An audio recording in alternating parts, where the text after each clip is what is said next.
मिश्रा। देखिए, भारतीय जनता पार्टी ने बिहार में अपने कई सांसदों के टिकट काट दिए हैं और जो मेरी जानकारी है, जो हमारी जानकारी है, अगर देश भर में बात करें तो यह संख्या 100 के पार चली जाती है। इतने सांसदों के भाजपा ने टिकट काटे हैं। बिहार की बात करेंगे, भारतीय जनता पार्टी को इसका नुकसान भी या इसका झटका भी झेलना पड़ रहा है बिहार में।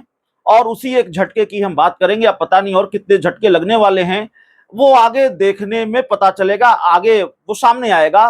लेकिन भारतीय जनता पार्टी को एक दो झटके लगने वाले हैं। एक झटका लग गया है, तकरीबन ये तय हो गया है कि भारतीय जनता पार्टी को बिहार में एक झटका लग गया है। बीजेपी का एक विकेट डाउन हो गया है।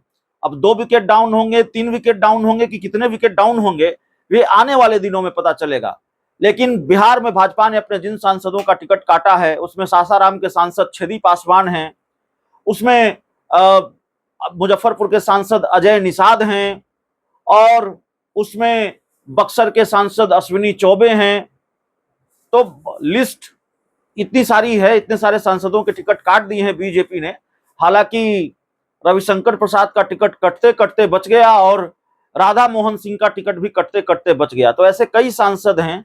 आरा से आरके सिंह का टिकट कटते कटते बच गया। तो ऐसे कई सांसद हैं जिनका टिकट कटते कटते बचा है। लेकिन कुछ बदनसीब भी रहे, हर किसी पर मोदी कृपा नहीं हुई और अश्विनी चौबे, अजय निषाद और छेदी पासवान पर तो खासकर मोदी कृपा नहीं हुई, इसलिए इनका टिकट कट गया। तो टिकट कटने वाले सांसदों की लिस्ट में अजय निषाद भी हैं, मुजफ्फरपुर के सांसद हैं। उनको हाथ का साथ मिल गया है, ये जानकारी निकलकर सामने आ रही है। भारतीय जनता पार्टी को उन्होंने अलविदा कह दिया है, तकरीबन अलविदा कह दिया है, और वो हाथ के टिकट पर यानी कि कांग्रेस के टिकट पर मुजफ्फरपुर से चुनाव लड़ेंगे। ये जानकारी निकलकर सामने आ रही है। दरअसल 26 सीट पर आरजेडी, 9 सीट पर कांग्रेस और 5 सीट पर वामदल चुनाव लड़ेंगी। वाम दलों में भाकपा को 1 सीट, बेगूसराय और माकपा को 1 सीट खगड़िया दिया गया, जबकि भाकपा माले को 3 सीट नालंदा और काराकाट दी गई है।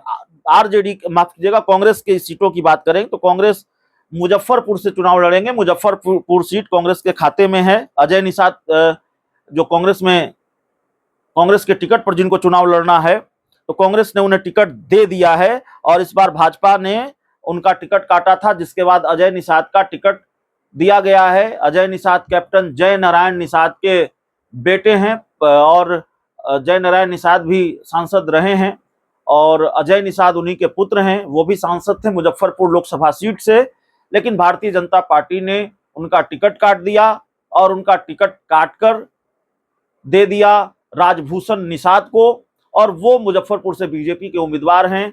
जाहिर है अजय निषाद को ये गवारा नहीं हुआ और उन्होंने बगावत की, विद्रोह किया, पार्टी से अलग हो गए, कांग्रेस में शामिल हुए हैं, और जो जानकारी निकलकर सामने आ रही है, और वो उनको उम्मीदवार बना दिया है कांग्रेस ने मुजफ्फरपुर लोकसभा सीट से। तो ये बड़ी जानकारी है। खबर छेदी पासवान के बारे में भी है, जो सासाराम से बीजेपी के सांसद रहे हैं, उनको भी हाथ का साथ मिला है और वो भी सासाराम सीट से चुनाव लड़ सकते हैं। अभी हमारे पास इसको लेकर जो विस्तृत जानकारी है वो नहीं है। हमने छेदी पासवान से बात करने की भी कोशिश की है, आगे भी हमारी बातचीत की कोशिश होगी, लेकिन तकरीबन ये तय माना जा रहा है, या हो सकता है जब आप ये वीडियो देख रहे हो तो सब कुछ फाइनल हो गया हो, तो छेदी पासवान भी चुनाव लड़ सकते हैं कांग्रेस के टिकट पर सासाराम सीट से। इस पूरी रिपोर्ट में इतना ही। बहुत बहुत धन्यवाद।